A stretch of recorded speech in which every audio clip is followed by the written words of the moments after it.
আসসালামু আলাইকুম।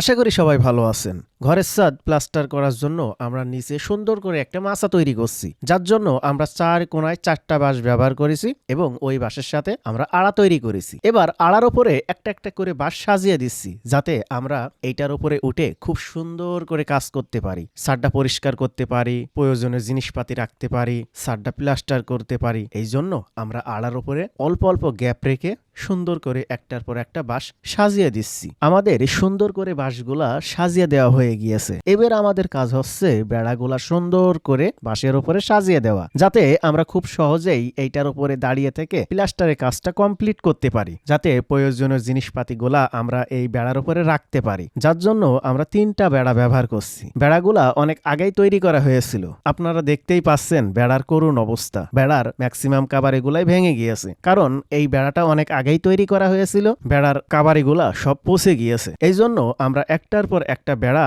সাজিয়ে দিচ্ছি, যাতে জিনিসটা মজবুত হয়। বেড়াগুলা নিয়ে যেতে আমার খুবই কষ্ট হচ্ছে, কিন্তু কিছু করার নেই। অনেক কাজই আমাদের নিজেদের করে থাকতে হয়। গরুর খামারের পাশাপাশি আমাদের নিজেদের যেই কাজগুলো আছে ওই কাজগুলাও আমরা করে থাকার চেষ্টা করে থাকি, কারণ নিজেদের কাজে নিজেরা থাকলে নিজেদের মন মতো কাজটা হয়। কারণ নিজেদের জিনিস আমরা নিজেরাই ব্যবহার করব, সেই জিনিসটা যদি আমাদের নিজেদের মন মতো না হয় তাহলে ওই জিনিসটা ব্যবহার করতে কিন্তু তেমন একটা ভালো লাগে না। এবার সুতলে দিয়ে বেড়াগুলা সুন্দর করে বেঁধে দেব, যাতে বেড়াগুলা পড়ে না যায়। ছাদের সাথে যেই কাগজগুলা লেগে আছে ওই কাগজগুলা সুন্দর করে তুলে ফেলতে হবে তারের বিরাস দিয়ে। এই কাগজগুলা থাকলে আপনারা সুন্দর করে প্লাস্টার করতে পারবেন না, আপনাদের প্লাস্টারটাও মজবুত হবে না। পরিষ্কার করার পরপরই আমাদের কাজ হচ্ছে হাতুড়ি দিয়ে সুন্দর করে ছাদটা কুটিয়ে নেওয়া, যাতে প্লাস্টারটা ছাদের সাথে সুন্দর করে লাগে এবং জিনিসটা বেশি দিন ব্যবহার করা যায়। এই জন্য প্লাস্টার করার আগে অবশ্যই ছাদটা খুব সুন্দর করে কুটিয়ে নিতে হবে। আজকে রুমের ভিতরে ঢালাই দেওয়া হবে, যার জন্য রুমের ভিতরে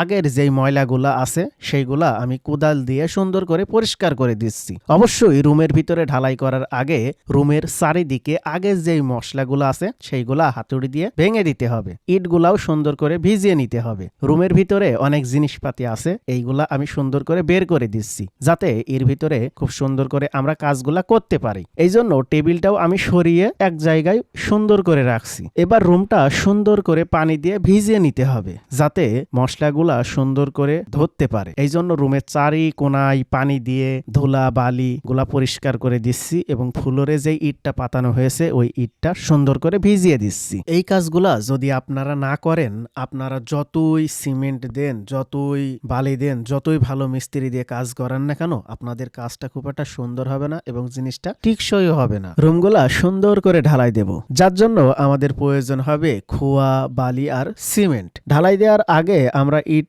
কিনে নিয়ে আসিছি এবং ইটগুলা খোয়া ভাঙা মেশিন দিয়ে ভেঙে সুন্দর করে খোয়া তৈরি করে নিয়েছি। এবার খোয়াগুলা বাস্তাই করে ভরে আমরা ঘরের ভিতরে এক জায়গায় রাখছি, যাতে এই জায়গায় মিশিয়ে আমরা সুন্দর করে কাজটা করতে পারি। যেহেতু খোয়া নিয়ে আসার কাজ শেষ, যার জন্য খোয়ার মাথাগুলা কোদালি দিয়ে সুন্দর করে সমান করে নিচ্ছি। সমান না করে নিলে পরবর্তীতে কাজ করাটা খুব কষ্ট হয়ে যাবে, কারণ এর ওপরে আমাদের বালি এবং সিমেন্ট দিতে হবে। যেহেতু খোয়া দেওয়ার কাজ শেষ, এবার মোটর দিয়ে খোয়াগুলা সুন্দর করে ভিজিয়ে নেব। সুন্দর করে খোয়াগুলা না ভিজিয়ে নিলে পরবর্তীতে এইটা যখন মাখানো হবে তখন সেই ঢালাইটা কচরা মতো হবে। যেহেতু পানি দিয়ে খোয়া ভিজানোর কাজ শেষ, এবার আমার কাজ হবে বালি নিয়ে যে খোয়ার উপরে রাখা, যার জন্য আমরা সুন্দর করে বালি নিয়ে যাচ্ছি এবং খোয়ার উপরে সুন্দর করে ঢেলে দিচ্ছি, যাতে কাজটা আমরা খুব সহজেই করতে পারি। জীবনটা অতি সাধারণ করে ফেলতে চাই। যত চাহিদা কম হবে ততই ভালো, ততই ফ্যামিলিতে শান্তি থাকবে। যত চাহিদা বেশি হবে তত অশান্তি, ঝামেলা,